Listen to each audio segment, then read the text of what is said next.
What's going on, everybody, and welcome back to the College Info Geek podcast. I feel short right now, Martin. Good. I feel like you're taller than me at the moment. You've been toned down a notch.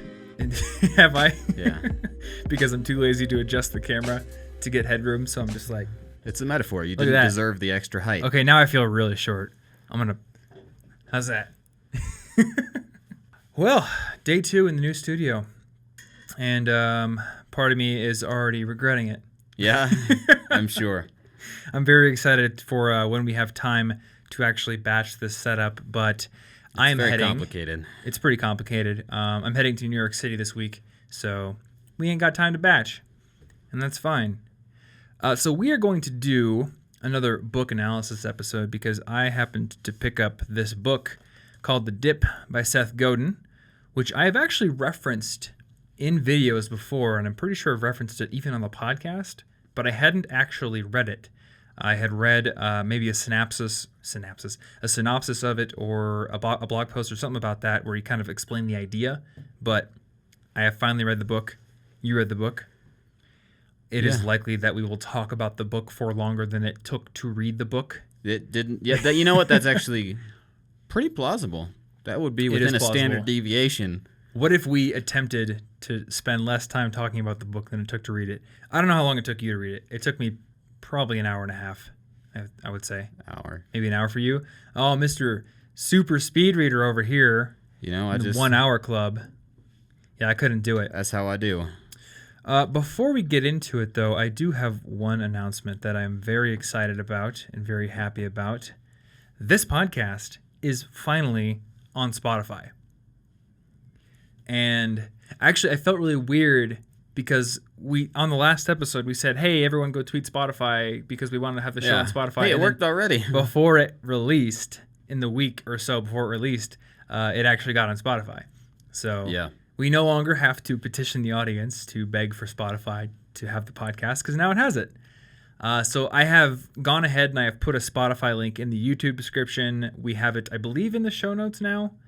And it is on the podcast page of our website. So there are ways to get to it. But yeah, so now it's on Spotify. As always, it's on Apple Podcasts and Google Play. And I think if you recite a certain incantation within the forest, it will just sort of come to you on the winds. That has always been a thing that you could do. And that's not going away. You know, those are ancient traditions. This is what we need. It is what we need. So what do you think of this book? I thought it was a book. Yeah. Yeah, I don't know. It was it's got a lot of stuff that's pretty reminiscent of essentialism and the whole you can't focus on a billion things at once, so do what you're good at a lot instead of meandering about with everything else. But I actually did like that it had some stuff in there to answer the question of if essentialism and all these other things are saying you need to quit wasting time on all this nonsense so you can focus on your big thing. And this one is specifically more about when do you quit something? How do you know that it is one of the things you should quit? Because that's a pretty hard question to answer, even if you read all the other stuff. Mm-hmm. And I mean, this is a question that I think every student deals with at some point. Because there's the whole, do I change my major question? Should I even be in school question? I've had people who have been in internships and it's a month into the internship and they're like, this isn't for me. What do I do? Those kind of questions are tough to answer. And you can't just say, focus on one thing. That's not a clear answer to a specific question like that. Yeah. Because the question is, okay, what is the thing I should be focusing on? Is it my major or is it something else that I haven't tried yet? Or is it maybe a side project that I'm working on in my spare time? Should I quit everything to do that? Yeah, and that's really the question because it's okay, I'm struggling right now. Is it because I'm supposed to struggle or is it because I just really suck at this and should do something else? Am I being lazy by looking for another solution? Am I just trying to escape the challenge? Yeah. And I would say that I think this book provided me with more clarity than I had before on those questions, but it doesn't give you the answers. Well, I don't know if any of them can give you the answer. That's pretty difficult. That is it's true. Very context dependent. Except for my books. Yeah. My books give you the answers. You can literally just follow every word. Yeah. You're rich. Yeah, the next book I'm writing is just the manual for life. Yeah. And when you realize that your girlfriend's pregnant, but also your dog ran away. I actually have a chapter for that. What about when your dog's pregnant but your girlfriend ran away? I have a chapter for that too. Nice. That chapter is actually before the other chapter because it turns out that's more common. Oh, that's good. People just don't like to talk about it, but I'm the brave one. I'm willing to step out of the shadows and bring this issue to light. Yeah. I'm willing to take the You flak are in a the media. social warrior. I am. Something like that. Brilliant. All right. So I want to go through this book. I think that it's short enough that we can kind of go through the general outline and hit on a lot of the points that he hits on here. And then I have some of my own stories and thoughts. Yeah. So the main idea here behind this whole question of do we quit or do we stick with what we're doing is if you can't be the best in the world at what you're doing, then you might as well quit right now. So that's kind of like the main idea there. But best in the world is a variable definition.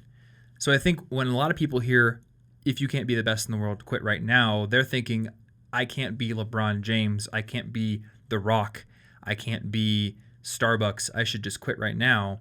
I like how in the book he defined that the best in the world is the best option for your target audience that they have right now that they can afford.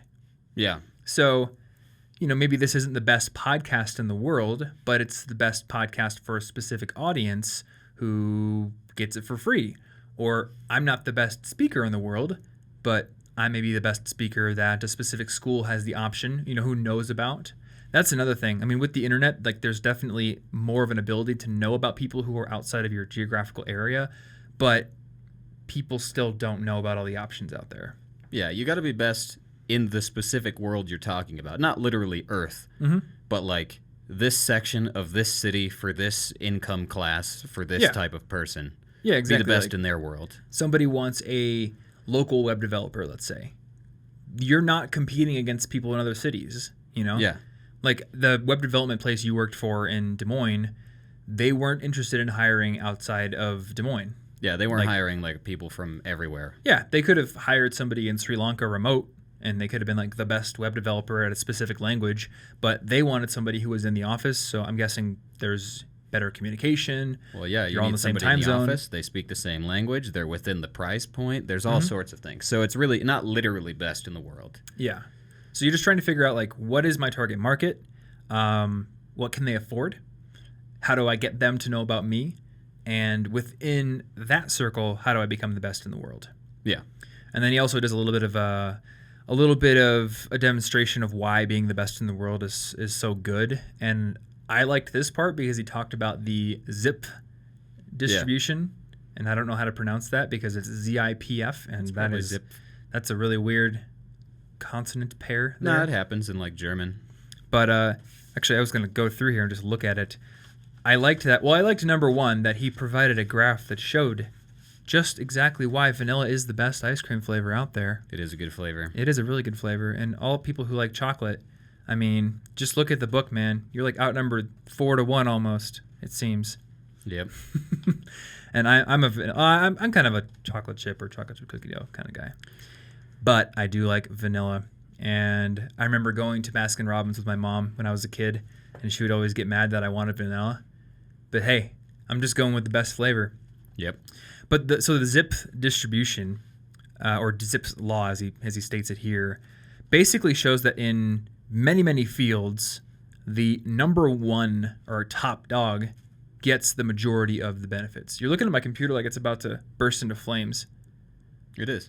Oh, okay. I'm fine with that. Just I want to make sure that I'm ready when it happens. And I think we talked about this in another episode where we talked about the superstar effect and how the top opera singer in the world made oodles and oodles of more money than the number 2 opera singer, because when people want something, they want the best something. They're not going to fool around with evaluating 1 versus 2 versus 3 just to see maybe 2 is only 1% worse than 1. They just go to 1. Yeah, and it's not because they're just like really, really self-centered and think they deserve the best. It saves time. Yeah. I don't have time to look at all this stuff. I just want the best thing because it's easy and I assume it will work. Yeah, exactly. I mean, that's kind of like how hiring works too. Like once you've identified the best one, you're just like, I'm going with the best one. You don't waste time on number 2. So this is kind of like the essentialism portion of the book, I think. this whole argument of you need to be the best in the world, and if you want to be the best in the world, then you need to quit the other things you're doing. Yeah, and there's even I think there's a point where he's like, the people who get success are the ones who obsess. Yeah. The ones who live and breathe what they're attempting to be good at. And I got to tell you, I struggle with this because I read ideas like this and then I start thinking like, okay, what am I not obsessing about? What am I doing too much of that isn't the thing I can be the best in the world at? And I'll write out a list. Yeah, I think you could probably identify it. Well, one thing I was thinking about is like I'm designing the new website design, and I probably shouldn't be doing that because I cannot be the best study YouTuber in the world and the best podcaster in this niche and also a great UX designer and also a great author and also a speaker that travels. Like, you can't do all those things. Yeah. It's really freaking tough to come to terms with that. You're going to New York next week. I know. But look, this is the thing. It's not easy. It is not easy to just say, all right, I've decided everything I've ever been interested in the trash. We're done now. Yeah. Goodbye, hobbies. It's really tough because you look at other people. So like maybe Seth Godin is an author and that's like all he does. But then you look at some of the people who seem to be able to run a podcast and a YouTube show and speak on stage. Like somebody like Gary Vaynerchuk or Casey Neistat I look at and they're able to do all these things at such a high level and maintain them all. Well, and I don't know. It just like puts me. We don't know what potential they're not potentially reaching. Yeah, and that's the thing. Like, I guess if Casey Neistat didn't go do all the stuff with other companies and didn't go accept all the awards and do speeches, he probably could make even better films. Yeah, I mean, any amount of time you put towards something is not going toward the other things. It's not like like if Mozart was all like, yeah, piano's cool. I like play when I get home from work on Fridays. Then we would not know the name Mozart. It would mean nothing. That's true. I think so. One thing I was thinking about here when it comes to best in the world is what if we strategically quit the specific schedule we're on? So what do you mean by the schedule? I constantly go back and forth between I should publish videos every 2 weeks so I can put a lot more time into them, or that kind of a thing. I should publish 2 videos a week because it's always every time that my mind goes to the 2 videos a week or 1 video a week, it's always business reasons because at my core, I like to put a lot of time into the research and the editing and all that kind of stuff. Yeah. And for the past month, I haven't even had an editor, so I've been editing everything myself. And it's just, I don't know, it's very unsatisfying knowing that I can't put as much time into the editing and into the research as I want to because of the dictates of a schedule. Yeah. So maybe that's part of it. Like, strategically quitting doesn't mean you have to quit all the things you're doing. You could just not do them as often. Yeah, you may need to quit your perception of what you're required to do for those things. Because also, like, you don't need to quit all your hobbies and stuff and devote yourself 100% to one thing. Mm-hmm. We're not becoming the monks of podcasting where this is our life and nothing else can be our life. Only podcasting. But, like, the way I've been doing it and the only way I've been able to handle all my hobbies is by saying, this is my hobby for now. This is my project for now. And once I finish this goal in that project, I get to pick a new one for my other hobbies. So, like, you can be good at different things serially. Yeah. One at a time, get really good at it as much as you want, and then move on. So then balancing that on the side of the main thing that supports you seems to work. But you can't do everything at once, no matter how much you like all of the things. I think you were way better than me at this. I do like simplicity. And you inherently don't like simplicity as much as me. So I like complexity. Because I get 2 bonuses. When I simplify my life, I get the bonus that I got from the actual simplification, and I get the, like, pleasant feeling of knowing I've just made things a little simpler, and I like that. I get, like, 2 benefits. I win every time. I don't know if I get that feeling. Yeah. I get a rush from automating something, but it's usually not like, oh, I don't have to do this anymore. It's more, I had fun automating the thing. Okay, what's the next thing I can automate? Yeah, to me, having to automate something means that there may, in fact, just be another thing I shouldn't even have in my life if I need to automate it. Yeah. My first instinct is to remove. I should probably try to work on that.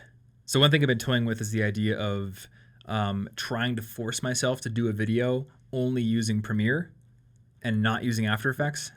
What does that mean for Premiere other is, people who don't understand video stuff? Yeah, because I totally know what you. I was going to explain it.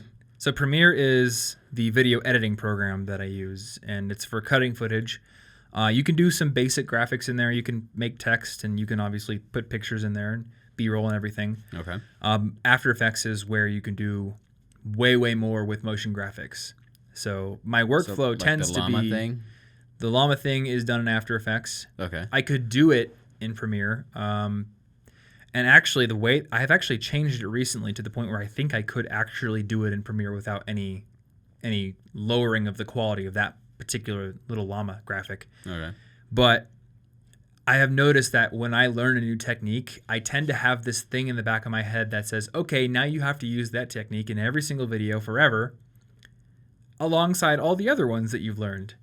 So every single time there's a new one added on, it's just like, oh, now there's this laundry list of techniques I feel that I need to use, and if I don't, it's like a failure of a video. Yeah, and it doesn't really, I don't think it takes a whole lot of thinking about that to realize that it's a pretty unsustainable pattern. It is very unsustainable. And I also think that it causes me to deprioritize the message. And I mean, I try to fight against that, and I try to make sure the message is good, but sometimes my brain will be like, okay, just film it quickly because you need as much time in post as you can get.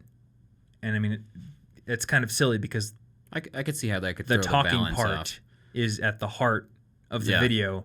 So if you deprioritize that because you feel like you need to have, a nice flickering vignette on your animation that you throw over it. You're like half baking the cake and then putting the best frosting in the world on top, which I'll still eat. It'll be fine, but because you like it defeats the point. Well, wait, do you like the frosting better than the cake? It depends. A lot of cakes are bad. I gotta say, I like the cake way better. But you are right. A lot of cakes are bad. So take it or leave it. But yeah, I might do that because a lot of the YouTubers I watch, they don't use After Effects at all. At all? Nope. And I would say that more YouTubers don't even know how to use it than those who do.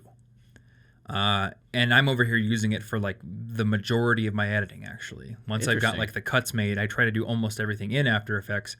It might actually be better for me to really narrow my focus and ask myself, okay, what can you do with this one program?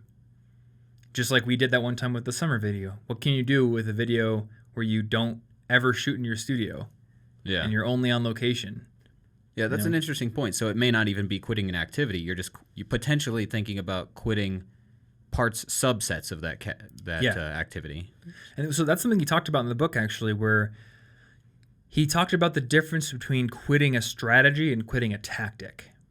And mentioned how most people who are, say, overnight successes, quote unquote, or most companies like the ones in the Good to Great episode that we probably talked about, they didn't tend to stick with the exact same tactic forever because eventually tactics fail.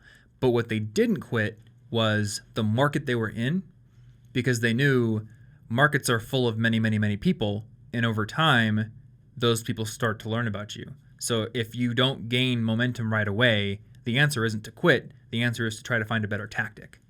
Yeah, so don't quit your overarching goal. You're just maybe going about it wrong. And that's interesting because half the time I have a problem I'm trying to solve, I realize that the only reason it seems like a problem is because I have a false assumption about how I'm required to solve it. And it's just everything. I mean, even recently, a very simple example was like, I got this shower caddy thing that hangs on the top, and it came with these 2 suction cups to attach it so that when you put on something heavy, it doesn't swing to the side. Yeah. The suction cups couldn't get close enough to the wall. And I was like, okay, but if I'm going to use it how it's designed, how am I going to do that? And then later I realized, actually, if I just stick them on both sides, it can't rotate because it gets stuck between them. Oh, wait, you not even attached to it? Yeah, they're not even attached. They're just on the wall blocking it in there. So the go. only way to win was to delete the assumption that I need to use it how it was intended. Yeah. And you have to do that to solve anything. The way that I keep my shower caddy up there is I put it on the shower head and then I wrap a rubber band right around the shower head in front of it, and then I electrical tape it all. And it works perfectly. That's clearly not how it's designed. You have to do something different, and that's like that with all these solutions. If you want to have your goal done, you can't stay from one tactic forever. I was thinking about false base assumptions today because I was reading an article about how schools, because of Common Core, I guess, had cut recess time. I'm guessing like Common Core must mean that they have to have more time in class. So I guess there's this base assumption that more time in class equals better learning. Oh, yeah. Where they're not even thinking about the fact that if you take away recess, number one, you aren't giving kids exercise. And number two, there's a lot of research out there that shows that unstructured play actually helps learning. So you're taking away that, and you're taking away the cognitive benefits of exercise because you've totally made a base assumption that excludes that, and you're just trying to find solutions in there. It's as if we had all woken up one day and decided that, okay, every single day we're going to take a knife and like cut our arm. Every morning. That's life. And what do we do to solve the pain of that? Well, you can put Band-Aids on it, or you can use those liquid Band-Aids, or you can take pain medication.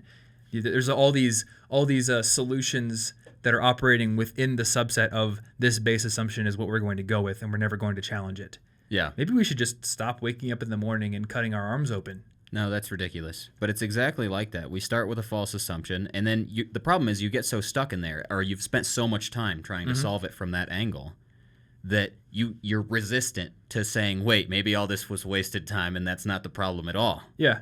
Or here's a really good one. So people who are watching the podcast or listening to the podcast in any podcast app have probably seen that our art changed. And for, 3 or 4 years, the art of a podcast was me on the cover and then College Info Geek going down the side. And I was like, that's cool. And then we were going to change it. I was like, all right, Martin's face needs to be on the podcast because you're now just as much of a part of it as I am. It was kind of weird to not have you on it. And because I've been on Listen Money Matters for so many years, my brain was like stuck in this idea of how you do a square image with two people's faces and then like a logo and show name. Yeah. So I essentially recreated the Listen Money Matters podcast art, except for it was a darker, grayer background. It had College Info Geek, and then it had us instead of me and Andrew, and then I kept it full color. So it was different in every element except for the layout. But in my mind, my mind kind of drifted to this idea of, it would be kind of cool to have the layout be very similar to Listen Money Matters because I'm on both podcasts. So it's like this nice little consistency thing. I sent it to Andrew, and he actually said, you need to change it. Because even though you're on this podcast, you want your brand to be differentiated from ours because it is still a different brand. Yeah. And the mere fact that he wasn't into it and didn't like it destroyed that base assumption in my brain, and then I just instantly came up with a better way to do the layout. And I had to admit to myself, it wasn't just because I thought it would be cool to have consistent podcast art that I designed it that way. It was because my brain was stuck in a rut and couldn't think of a better way to do it. Yeah. And now the way that it looks, I actually like it better. But I didn't think about it before. I didn't think, I could do a cool gradient coming up from the bottom from, going from dark to a transparent to make the logo visible, but it's still over our chests. Didn't think about that. So I think sometimes you have to challenge the base assumptions to figure out what it is that you need to quit or change. Yeah, just maybe you're going about it wrong. Maybe you're only failing a class because of your tactics in learning them. Yeah, and I think this gets harder as you get older because you get into your routines and you're so used to solving it one way. Yeah, you get really good at solving it one way for the most part, but you can then do it all the time. Exactly. So let's talk about the curves that he explains in this book. I think those are probably the things I'll remember the most from this book. These are the main ideas of the book, really. So the main idea of the book, and for anybody watching this on YouTube, I'll show the cover here, is this idea of the dip. And anything worth doing has this dip-like curve that he talks about. So basically, you don't start in the dip whenever you're starting a new thing because it's fun and novel and it's exciting. And usually there's the noob gains.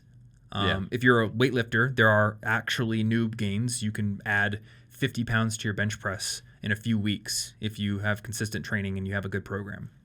But eventually you're going to hit a plateau, or you're going to sustain an injury, or let's say you're playing the guitar, you're going to get to a point where it's just not fun anymore, or something's going to happen and it's going to make doing that thing suck. Yeah. So if you are doing something worth doing, which means it has somewhere that is better than where you are, that you're working towards, it has a lot of potential, then you are in a dip-like curve. And it always sucks to be in the dip, but the people who push through the dip are the ones who succeed and are the ones who gain the disproportionate rewards than everyone else. And that's why you get that zip distribution, because everyone who is in the number one spot in their field are people who have pushed through that dip and who have been able to do it better than anybody else. Yeah, and like scarcity comes into play because you've got one person that can be the best, and that's pretty scarce. Not many people get access to that, so they're more valuable. Yeah, I think one of the examples he gave in the book was Microsoft. They constantly worked to create Windows and then Excel and Word and PowerPoint, and they got to the point where they had created a dip that was so wide that nobody else would be able to eventually overtake them in Office software. Yeah. But that's because they were the ones who pressed through. And then he also noted, and this is kind of the flip side, that the people on the other side of the dip usually work to make that dip harder because that's what keeps competition out. And obviously, you want to create a barrier of entry to your own field. Right. Companies benefit from competition on a macro scale, but on a micro scale, when they're being strategic, they want to discourage competition as much as possible. I mean, I think in the back of your head, you know that you get better when there's competition, but you don't want there to be competition. Yeah. Like, I don't think you would want your girlfriend to be like, there's this really cute guy I met today.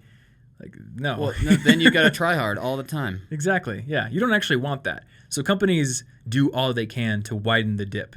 He also talks about how a lot of professional organizations or professional fields will create a dip, not as a way to try to keep out competition, but as a way to make sure that the people who get in are qualified. Like the weed out classes. Yeah, like organic chemistry is a great weed out class for pre-meds, because if you can't handle organic chemistry, then you can't handle being a doctor. Yeah. So they set up like these screens. Same with job interviews. And I think the job interview thing is, it's not like us sitting here going, I'm going to make it as hard as possible to make sure people are serious. Actually, you know what? Let me take that thought back. We actually did that. Yeah, there were some extra questions in there. Yeah, when we hired writers, we had that final question that was just, is there anything else you'd like to say or anything else that you could offer? And we were specifically looking for people who put effort into that answer. Even if they didn't have like a huge extra skill set, if somebody was just a great writer, I think I think that person is going to put more effort into that question than somebody else anyway. Yeah. So, yeah, I guess you're right. We actually did build a little bit of a dip into the application process for the writer that we wanted to hire. And I think other companies probably do that. But other things like having a resume or a cover letter or doing interviews or flying out, to a different city to interview, I wouldn't say that these things are deliberately set up barriers, but they are just realities of the funnel. Yeah. Because you can't do a Skype interview with a zillion different people. And if you don't accept resumes, how are you going to know what kind of skills the candidates have? Yeah, it wouldn't be possible to give every single person an equal shot on the planet. You have to filter them somehow. Yeah, so I guess there are just dips built into certain processes that are competitive. Even if they aren't deliberately set up as dips, they are dips. Yeah, and now about that Microsoft example, before we're too far away from that, I actually really liked the part where, like, obviously they've created this dip. You can't basically beat them in Office software that you install on your computer. But they were like, but what about Google Docs? They're doing a bunch of stuff, but they're doing it on the internet. They changed their context of best in the world to the best online one, because even Google didn't think it was worth it to try and fight Microsoft on installable Office stuff. Yes. Actually, so there's a part near the end of the book that reminds me about this Google thing. It's where he talked about soft tires. Oh, yeah. So I really liked this, and I want to read it because it was pretty impactful for me. So he says, consider the bicycle tire. The first 10 pounds of pressure you put into a completely flat tire do no good at all. And adding 10 extra pounds to a full tire will burst the tire, defeating the entire purpose of your effort. Nope, it's just the last 10 pounds, the ones that get you to full, that really pay off. When it's down 5 or 10 pounds, it might as well be flat. A 10% change in pressure makes it defective. If it's up 5 or 10 pounds, though, the entire wheel is threatened with a blowout. Obviously, it's the pressure right around full that has the most impact. So this is where it gets into the practical uses of this. If you enter a market that's too big or too loud for the amount of resources you have available, your message is going to get lost. Your marketing disappears, your message fails to spread. Think twice about launching a mass market brand of chewing gum. Like adding just a few pounds of air to a flat tire, launching a product into too big of a market has little effect. You can't create pressure and you never reach the dip. So I think this was a good example of what Google did. They realized trying to get into the desktop software market is a flat tire that we don't have enough air to put into. It's not worth the resources. Exactly. So let's try to find another market. There was another example of, I think, Sara Lee, the bread company, had this coffee pod brand they wanted to launch, and it just totally bombed in America because there's already Keurig and there's already Nespresso and stuff like that. But in the Netherlands, which has a far smaller population, they, I think, have 40% of the market in the coffee pod areas. Yeah. So I think, when you're looking at a potential new thing you want to get into and you're trying to gauge whether or not you're going to be successful, and you're trying to gauge whether or not going through the pain of the dip is worth it, this is very important to consider. Is there, a successful point that I can get to given the resources that I have? I don't think you and I right now can launch a space company to compete with SpaceX. No, that would be dumb. That would be a terrible idea. Turns out that I know very little about rockets other than that they have rocket boosters, which I would love to put on rollerblades someday. And maybe that's the dip I should go through. Rocket blades. Yeah. Yeah. That's probably it. But I can't make Space Y or Space Z or whatever. I don't have the resources for that. I wouldn't get to the dip, at least at this point in my life. No, and it's not just like that kind of resource. It's like time, money, your physical stature. I think astronauts have requirements. I probably can't be a great basketball player, and I'm not that tall. And, whoa, Allen Iverson, man! A base level of talent in some things, because you can't just blindly say, "No, I'm going to do it." This book is basically saying you only want to embrace the dip, and you only want to take on these big challenges that you feasibly can win. Because if you can't feasibly win, then you are just putting in a bunch of effort to lose. Now, one question I have for you on this note is, how do you differentiate between something that you literally can't win and something that you probably could win, but at the level you're at right now, it seems impossible? So, for example, we are about to hit 1 million subscribers on the YouTube channel. That is a number. I felt that was impossible when I was a sophomore in college. Well, I don't think that would have been a good idea to be your first goal. I think if you had set that in the beginning as your only way of feeling successful, that may have been bad because one of your resources is your psychological strength to power through. And if you had known, you don't know that goal might happen in like 7 years. Yeah. Right? So if that's your original definition of winning, then you're probably going to feel terrible and quit because you're demotivated because you can't reach it fast enough.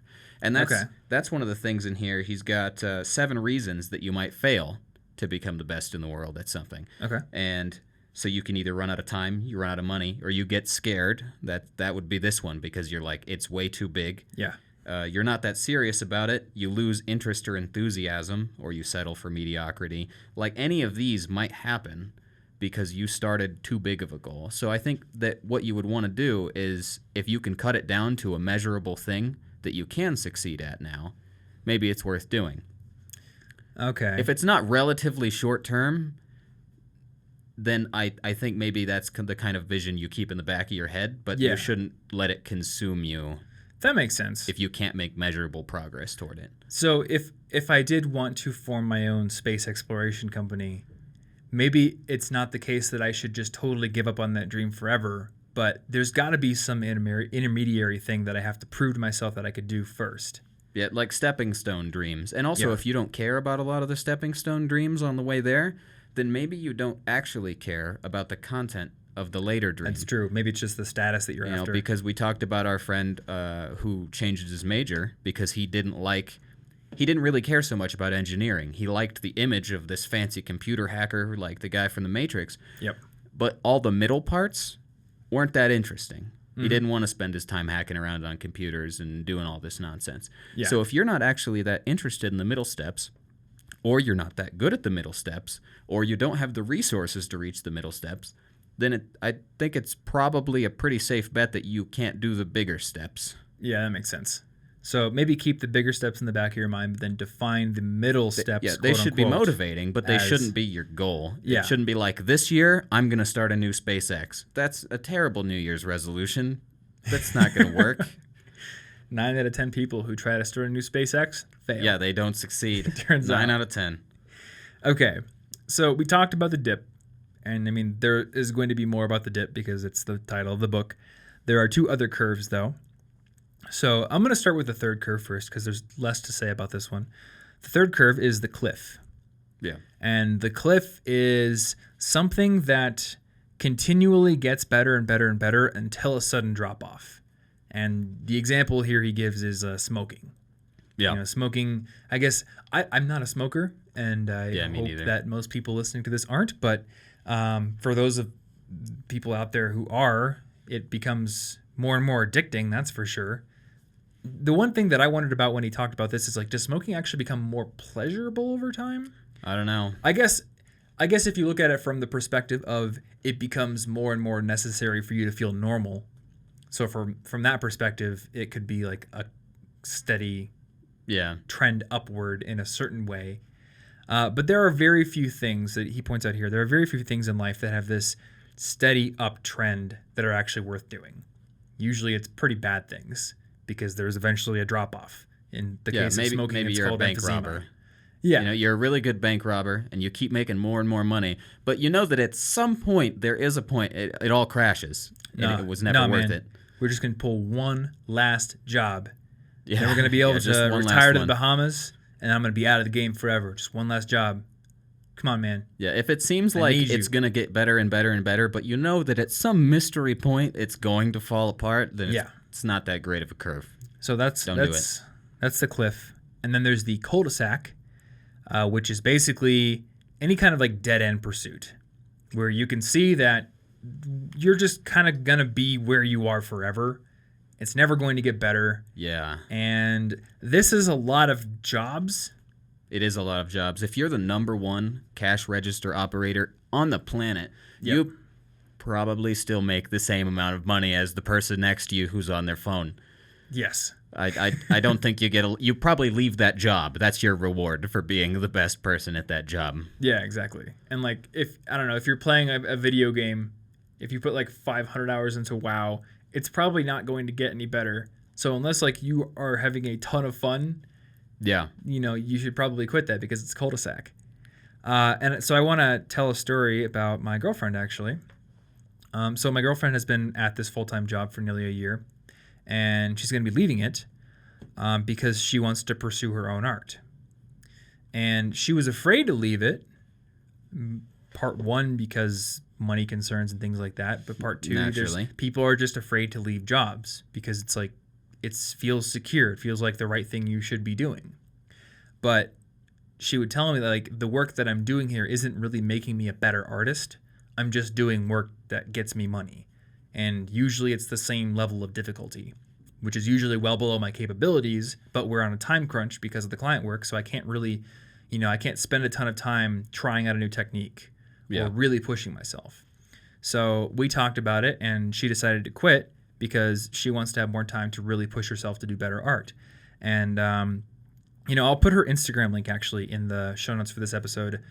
She has improved her artistic ability by a ridiculous margin since making the decision. Like, it's been crazy. Just in a very short amount of time. Yeah. She has never really done line art before. And I actually asked her in the past, because I would go to cons with her and stuff, and I'd see some of the other artists running artist booths, and I really like Anna's art style, but she used a pretty flat art style. And the thing about like flat art, at least in my mind, is that a lot of times if you're not using a lot of crazy gradients, it's not very complex. Yeah. So there's a part of me that's like, okay, that's from one perspective, it is artistically cool, but from another perspective, it is technically simpler than doing complex line art with shading and light sources and things like that. Well, you might hit a ceiling on your ability to be skilled at that sooner. And I could be wrong. Somebody might send me a flat artist who uses no line art whatsoever. That's like mind-blowing. It's potential. But I just asked her, like, do you ever intend to do line art? And I think part of it was just like, I don't feel like I can. Well, now she's got like this ridiculous motivation because now she's got one, a goal because she wants to sell art at cons, and two, she now has time. Yeah. And in the past, I don't know, like week, she's done 3 or 4 like really good pieces of line art. Seemingly overnight, she has taught herself how to simulate lighting in her art and illustrations in a way that I've never seen her do before. Like complex lighting that actually makes the faces look 3-dimensional and things like that. It's crazy. Nice. So I think like her job represented a cul-de-sac, you know, and that doesn't mean it's like a bad thing. It's not like her coworkers were bad or the work was bad. It was comfortable and it was, you know, it was a good job. But if you have a goal to be the best in your world at something, then a job like that or anything where you're never going to really gain the opportunity to level up is a cul-de-sac. Yeah, and he basically, in the book here, it's basically saying quit all of your cul-de-sacs as soon as you can. Yeah. And as soon as you can is pretty important because not everybody can. So if you're stuck in a job like that and you have to pay your bills, you know, you got to pay bills. I got to pay bills. It's life. Yeah. Then this just means that you should know that your goal is to progress your other passions or whatever you're doing to the point that you can quit that cul-de-sac. Mm-hmm. Upon which, when you do it, you will suddenly have more time and ramp up your other stuff. Yeah. And I really wanted to hit on this in the podcast. A while ago, I tweeted something about how I think that people should work for free. I don't think companies should seek out people to work for free. I think that is unethical. Yeah. But within the system we live in, if you are unknown and you're a beginner, you don't have a ton of connections and you don't have a ton of work under your belt, then your competitive advantage is your willingness to go out and find people and offer your services for free. Because if you offer your services for free, you are not costing them anything other than the attention they have to give to you. So I think that's really, really useful. Yeah. I remember last year, Anna asked me, why the heck are you paying for your own flight and your own hotel room to go to Menfluential, even though you're going to be on a panel? And I was like, I'm putting in my dues. I'm going there to make connections. I'm going there to tell people about my work, to show that I'm a good speaker. And at least in my mind, yes, I'm not being paid for this, and I know that I'm technically benefiting that conference by being on the panel, but I am using my competitive advantage. They aren't going to offer to pay me to speak. And then this year, not only do I have a much better relationship with people who founded that conference, but they had me come out, they paid for my hotel, they paid for my flight, and I spoke at it. And then the audience was, you know, they really liked the speech, and now I've got a bunch of new connections. So there's a great example of working for free. Yeah. What I want to mention here, because I got some tweet responses from people saying like, okay, yes, but not everybody can work for free. They have bills to pay, which is true. But it's, you know, there's something else that's just as true, and that's that some people out there in the world have to work 18 hours a day and have literally no free time. So, I mean, if you're at home tweeting that some people can't work for free, they can't afford it, well, that's true, but maybe you have time to play video games at the end of the day. Maybe you have time for 1 hour of Netflix because you have gained a small surplus. Some people in the world do not have that surplus. You've gained a small surplus. So the goal here, if you don't currently have the ability to work for free, or in this case, to get out of your cul-de-sac, to get into something that is a true dip with a payoff at the end, your first task is to gain a surplus of time or resources. Once you gain a surplus of resources, whether it be time or money or energy or whatever it is, you can devote that to getting out of a cul-de-sac or getting into a dip. Yeah. But if you can't, that's just the reality of life. Like, that is your mission right now. Gain a surplus. I mean, when I was in college, I barely had any money. I couldn't invest in things. And even now, I don't have the amount of money that somebody like Elon Musk has. I couldn't invest in a space company. I don't have that kind of a surplus. So you can't tell me, man, you're just making this podcast on the internet. You're never going to get us to Mars. You're never going to, contribute to the human race existing beyond the habitability of this planet. What are you even doing with your life, man? I don't have the surplus for that. Yeah. Maybe someday I will have the surplus, and at that point, I can take on a new dip with those resources. That dip requires a different set of resources than my dip. Yeah. So that's the whole mission here. Yeah, and I think that basically this point of the book and the things to do with the dip are really important. But you can't, and some of them it says don't start it. Sometimes you don't start the dip. And I liked his example of snowboarding. Yeah. Most people don't have time to get really good at snowboarding. Though I would say that snowboarding is fun. So even if you don't want to be Shaun White. I think that's also an important part of this is that you shouldn't take this so literally that you cut out every fun thing in your life. Yeah. I mean, this is definitely one of those motivational books that's like trying to get you out of that rut in your life so you can do something really worthwhile. But I don't think that he means quit your relationship and quit playing video games if you enjoy video games and never go to a movie again. Relationship's not a dip. It's not going to pay off. You're not going to be the best in the world at rocket science with your relationship. Get out of there. I think he does talk about relationships as well, though, because a relationship can be a dip or a cul-de-sac. Well, that's true. You know, are you with a toxic person and everything you try is not working and not improving the relationship at all? You're probably in a cul-de-sac. Some people out there are not going to improve. They're not going to change. And if the way that they are doesn't work for your needs, then that's a cul-de-sac of a relationship, you know? Or maybe it's a cliff and they're planning to murder you. Maybe. It'll get better and better and better until suddenly it doesn't. I know, right? He talked about the questions to ask, actually, before quitting. Yeah. So this might be something good to mention here. And I think this applies to a relationship. It also applies to a job or a business venture that you're doing, or maybe even a class. So the first question is, am I panicking right now? Because usually when you make the decision to quit while you're panicking, it is a short-term focused decision, and it's all about getting rid of the pain that you're going through right now, not a long-term strategic decision based on, is this pain at the dip right now worth whatever's coming at the end, or am I on a cul-de-sac and this is not going to get any better? Yeah, because we're stuck in pain in the present, unfortunately. That's the one time we're really good at being present-minded. It's very true, yeah. So he talks about like the best way to quit is to plan ahead, plan to quit. And the second one is, who am I trying to influence right now? So I think this could relate. Why am I brain farting on the word apply? Okay. I was going to say reply. I think this is going to apply to relationships, but it's also more focused, I think, on jobs and entrepreneurship here.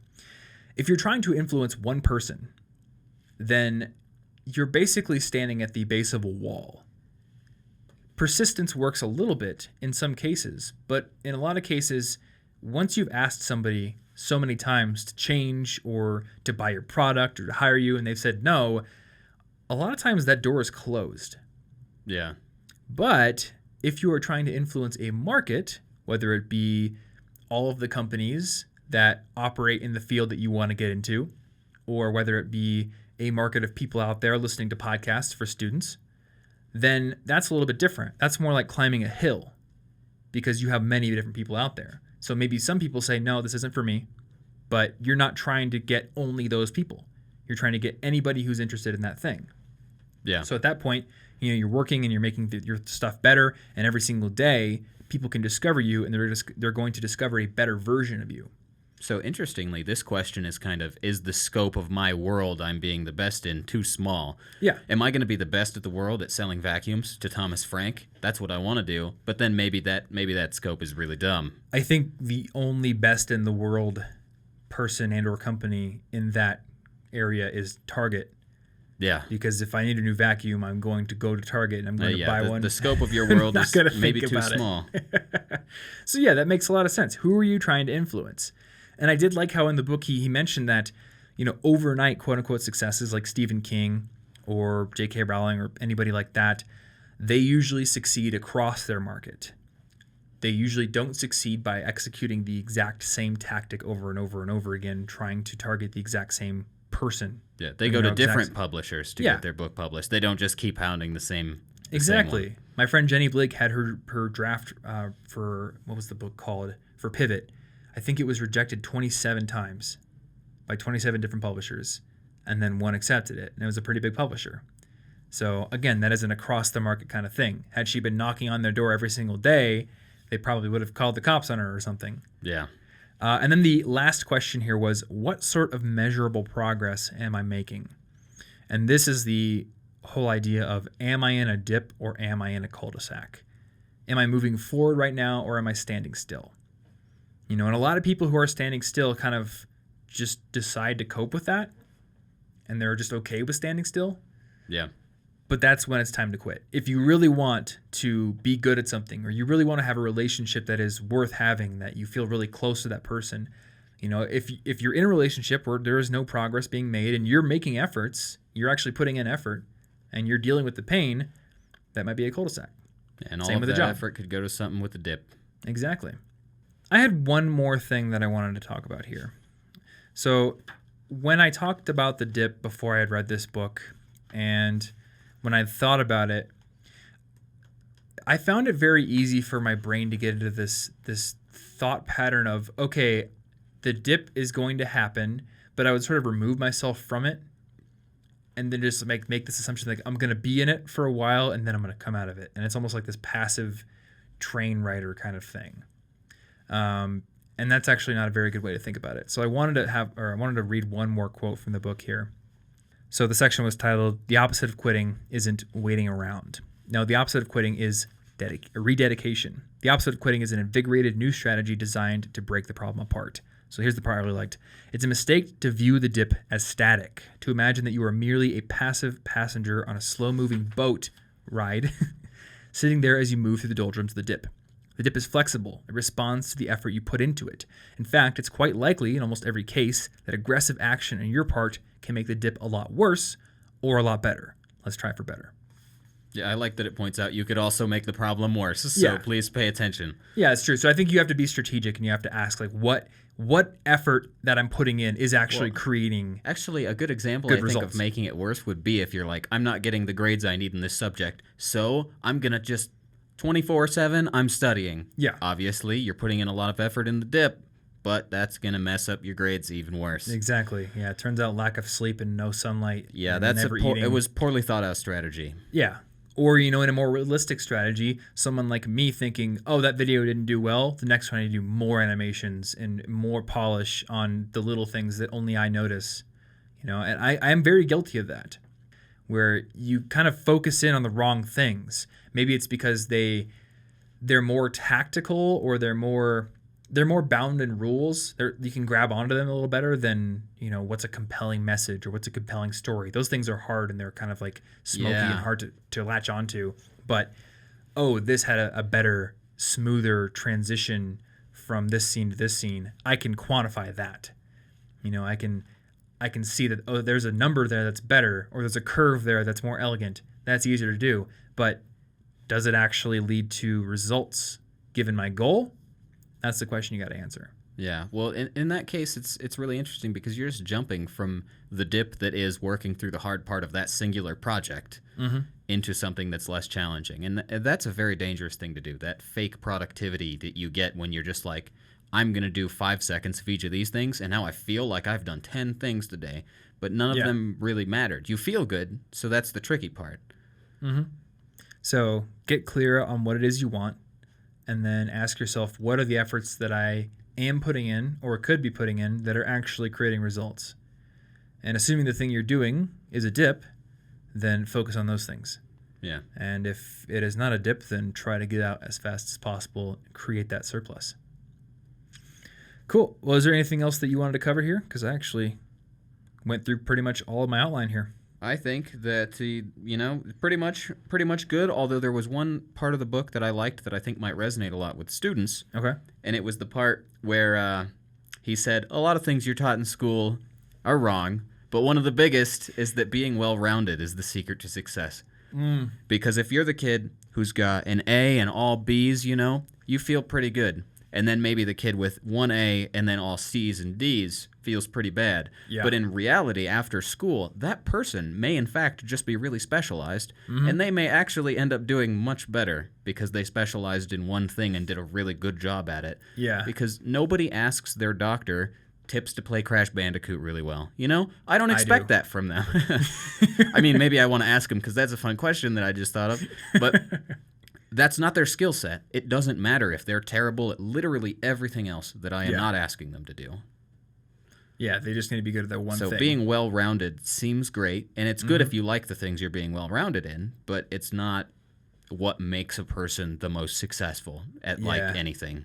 I've always been very enamored with the idea of being well-rounded and being that Renaissance man. Well, you feel like you're missing out on so many things if you don't do that. Yeah. And well, to a degree, I still think it is valuable. Like, I value being able to cook and also knowing how to lift weights properly and, but a lot of things, I think in your career, that's when it gets dangerous because you get like me and you start thinking that you can be a world-class web designer and YouTuber and writer and all these things, and you can't. Yeah, I think it works best for careers and projects. Please do learn to cook and exercise. And like, you can't take any of the things in any of these books quite literally. Yes. You have to frame it in your own context. Maybe that's the title of my book. You can't take it literally. Don't take this literally. Purity is Thomas the enemy. Frank. There you go. That's actually not a bad title for a book. Or like a comedy special. Yeah. Be a good comedy special title. Either or. Cool. I think we ended up talking about the book longer than the book took to read. Yeah, it's not that long of a book, so if you're interested, go ahead and read it. Yeah. Yeah, it'll take you less time to read this book than it took you to listen to this episode. Sorry. But hey, look at it as like an extra long primer on the book. Now you're going to learn it 10 times better.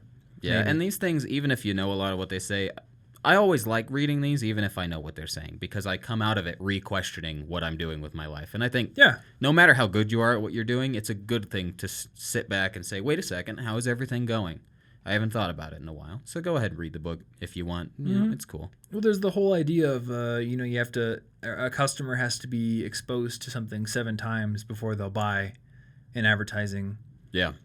I think that I need to be exposed to a certain idea many, many times before I'll actually take it seriously. And maybe the first time I read it, I wasn't in the frame of mind or I wasn't at the right point in my life to be able to use it. And then I'll come back to it later. And because it's repeated exposure, I may be more receptive. And it may be a time where being receptive to it is more beneficial. Yeah. Cool. Well, guys, this is episode 202. So if you are listening to this, cigpodcast.com/202 is the URL you'll want to go to if you want to find the show notes where we will link to this book. I took the cover off of it, so I'm not really demonstrating much here. It's a blank white book. It turns out that it is a blank white book if you take the book jacket off of it. This book, there you go. And if you're on YouTube, the link will be in the description down below as always. So hopefully you enjoyed this episode. If you want to support this podcast, you can give us a rating and review on Apple Podcasts. It's always a great way to do it. Or share it with a friend, put it on Twitter, make some smoke signals that spell our name out. All those kind of things. I don't know. Yeah. I don't know who reads smoke signals these days. It's pretty niche. I don't know. I barely read anything. Probably works in the mountains, though. Or maybe one of those like French flag systems that predated Morse code. I don't even know about that. It's pretty cool. If you read The Victorian Internet by Tom Standage, you will learn about it. Okay. It's a pretty cool system. It was what they used to communicate over long distances before they invented the telegraph. Because you just need somebody at an outpost who can see the flags. Huh. Yeah, it's pretty sweet. All right, the more you know. I know.